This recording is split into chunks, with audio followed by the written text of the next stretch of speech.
Do you remember when you first encountered William Shakespeare? Maybe it was at school, at home, maybe at the theater itself. I remember my first time meeting William Shakespeare. It was in language arts class in grade 8. And for some reason that day, our teacher invoked Shakespeare. And I decided, you know what, I want to try reading these plays. I was a child of immigrants. My mom and dad didn't have a lot of books in the house. They didn't know who Shakespeare was. We didn't really have anything like Shakespeare at home. And so when I asked Mr. Ferrillo, can you help me read this stuff? I was really disappointed when he said, Kim, you should wait until you get to high school. I was kind of ashamed. I thought he was saying, Kim, you're not ready for the weighty power of the bard. I remember that Mr. Ferrillo was an immigrant's kid too. And I wonder if, like me, he grew up thinking Shakespeare wasn't for him. My new book is called Women Making Shakespeare in the 21st Century. And it asks the loaded question, who owns Shakespeare? Who owned him historically? Who owns him today? Who wants to own him still today, and why?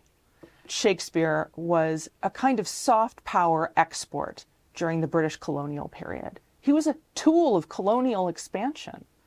And so I think now also about how people who are reclaiming Shakespeare's work in a moment of equity, diversity, and inclusion work are actually trying to divest Shakespeare of his capitalist and colonialist trappings, and are asking what happens if, instead of thinking of Shakespeare as the text in the room that we all worship, what if we think of him as just another storyteller in the space with us, collaborating?